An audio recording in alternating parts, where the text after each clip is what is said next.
Hey guys, welcome back to my channel. Today we are going to talk about the MPLS protocol, which is also called as multi-protocol label switching. So in my previous videos we have talked about how two different computers in two different LANs communicate with each other, right? So they have to route their packet through the internet, right? And internet is where you have a lot of routers, which is basically an infrastructure which is provided by the ISPs today, most of them. Okay, so ISPs will provide this infrastructure for people to be able to communicate from one end of the country to the other end. Okay, or could be any geographical distance. So in on this infrastructure, ISP infrastructure, there are a lot of routers which are there, which are running. Okay, and all these routers are basically using some kind of protocols like routing protocols. They're using load balancing, they're using ECMP. So a lot of different concepts are going on over here. So routing is where you do an IP table lookup and you see what's the best path to reach a particular destination and you choose that particular path. Okay, so that's how routing protocols work. But today we're going to talk about MPLS protocol. So MPLS protocol is basically doing label based lookup. It is used instead of IP table lookup because doing a label lookup is much faster. Okay, it's a lot faster than compared to doing a table lookup. It's more time consuming, so it greatly improves the speed of traffic so users don't experience downtime when connected to the network. Different types of packets like unicast packets, broadcast packets, multicast packets, all these kind of packets can be encapsulated into MPLS. Okay, and then this MPLS label can be used to look up and decide which path it should take. Okay, I'll show you an example over here. Okay, let's say I have host A over here. Okay, which has an IP address of 1.1.1. I have host B over here, which has an IP address of 6.6.6.6. Okay, let's say host A is in a, it's sitting in a network, and this is my edge router. Okay, so let's say this is C edge. I'll say this is a customer one's gateway router CE1, and this is customer second customer's edge router CE2. Okay, these are called edge routers. Edge routers are basically the routers which are interfacing the local area network and the internet, something like a gateway router. Okay, so these edge routers are able to directly communicate with the internet and they're sitting at the junction of the internet and the local network. Okay, so CE1 belongs to the customer's network and CE2 belongs to the customer 2's network. Okay, and host A wants to communicate with host B.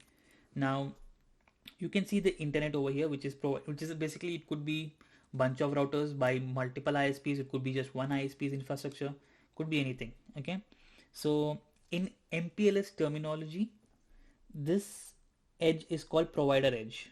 Okay, let me call this PE1. Okay, provider edge PE1, which is facing the CE1, and let me call this PE2, which is the provider edge. Again, it's called the edge because it is facing the local it's facing the customer edge. Okay, or the customer's gateway router. Now the middle routers, whatever is there in the internet, there could be many. Okay, it could be like we can have a bunch of them, but I have, just for simplicity, I have shown just two parts. So this is called, let's say, P1, which is provider 1, and this is called P2, provider 2. These two routers are not edge routers, that's why they are just called provider routers. Okay, P1 and P2. Okay, I hope that makes sense. Let me just tell you a little more about MPLS terminology. This, if let's say traffic is going from 111 to 666, okay, then PE1 would be my ingress LSR. Okay, label switch router. Ingress, why? Because that's where the traffic is ingressing from, coming in from. Okay, what will be my PE2? PE2 will be my egress LSR. Okay, egress, why? Because that is where my traffic is going out from. Okay, I hope that makes sense. Right, so ingress LSR and egress LSR we have. Okay, ingress, so I told you MPLS is basically label lookup. Okay, so at some point we have to do an operation where where we push the label onto the uh, on we push a label onto the packet. Okay, so this label, where does it go? So a normal IP packet, right? It has what? A layer 2 header, it has layer 3 header, it has layer 4 header, right? Okay, but when MPLS comes into the picture, and MPLS is always configured on the ISP, okay, so it's always configured from PE1. So host A sends a packet with L2, L3, L4. CE1 receives that packet. CE1 forwards the packet to PE1. Okay, so PE1 receives the packet as L2, L3, and L4. There is no MPLS yet. MPLS is configured always on the PE routers in on the ISP. Okay, now once MPLS is configured, PE1 will check the MPLS configuration. It will say that okay, MPLS is configured over here. What will it do? L2, right? Then an MPLS header is added. It is also called as shim header. Then we have L3, and then we have L4, and so on. Okay, so this is a MPLS header that is being inserted between L2 and L3, and hence it is also called as layer 2.5. Okay, make sense? Okay, now what happens on PE1? Okay, so provider edge 1 receives this packet with L2, L3, L4. So it has to place an MPLS header into the packet, right? So first operation on PE1 is push. It pushes a label. Okay, first is push. Label is pushed. Okay, on PE1. Then depending on the routing protocol, a routing protocol will choose whichever is the best path, whether it's this one towards P1 or towards P2. Let's say if P1 is the best path, right? So the packet goes to P1 with L2, MPLS, L3, and L4. So P1 will do a label lookup. It will not do IP lookup. It will do a label lookup. It will see the label. It will see that it has to. It will swap the label. The next operation is swap. Okay, it will swap the label with its own label, and then it will send it to P2. Okay, it will send it to P2, and what will P2 do? P2 will see that okay, this has an MPLS label. So, and this is an edge router. Okay, so when it gives the packet back to CE2, right, it's going out of the ISP's network, right? So what it does is it pops the label. Okay, so now the packet at CE2 will be L2, L3, and L4. There will be no MPLS header. So MPLS is generally used within the internet ISP. Okay, it is instead of doing an IP table lookup at P1, P1, and P2. Okay, in this path, instead of doing IP table lookup, it does a label lookup. So at the edge, when it enters the ISP, it has to push the label. At P1, it will swap the label with its own label, and at P2, before leaving the ISP infrastructure, it will pop the label and send the packet with as a plain IP packet, which is L2, L3, and L4. Okay, so these are the three operations that are generally used in this particular MPLS protocol. Okay, three actions: push, swap, and pop. Okay, now you guys must be thinking like which particular protocol is used to push the label, pop the label, swap the label, how it is done, and all of that. So there is a standard, there is a protocol called label distribution protocol, which helps in pushing, popping, and swapping the labels. It basically creates the label, and it will map the label to a particular next hop and egress interface. All of that we'll see in the next video where we talk about the LDP and how it works.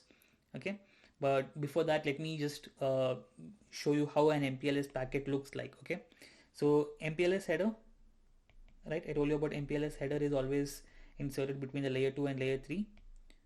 Okay, it is basically a 32-bit header.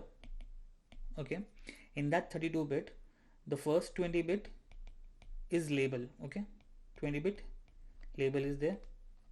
Okay, then we have 3 bits of EXP bits, which is also called as QoS, or quality of service. Okay, so based on which kind of how you want to classify the packet, these bits will be sent. set. Then you have one bit to determine whether it is bottom of stack. Okay, so you have the labels are in the form of a stack. Okay, as I told you before that P1 will insert a label and at P1 it will be swapped. So generally you have one label, but there are cases, where you can have two labels. There are cases where you can have three labels. Okay, so that we'll talk about it later. These are basically an add-on for the MPLS feature, like MPLS VPN, MPLS traffic engineering. They use two or three labels, but we'll talk about that later. Okay, and the last 8 bits are basically used for TTL. Okay, TTL is nothing but time to live. Every time a packet goes through a router, this TTL value, which generally ranges from 1 to 255, will be decremented for every hop it has to go through. Okay, so let's say if at P1 the TTL value is 19, at then it goes to P1, the P1 will decrement its value to 18, then it goes to P2, it will decrement its value to 17. Okay, so that is what the TTL is, and TTL is generally used to make sure that there is no loops. It's generally used for trace routes. Trace routes is basically an application where you can trace the amount of number of next hops or the number of hops the packet has taken to reach the destination. Okay, so this is what the MPLS packet looks like. Okay, label distribution protocol is a control plane protocol that is used to assign labels, and these labels are learned across the network, and they are able to help in forwarding the packet to the right destination. Okay, so we are going to talk about LTP in the next video. So I hope the terminologies and the MPLS in general made sense. Please do let me know if you have any questions, guys. Please like, share, and subscribe. Thank you.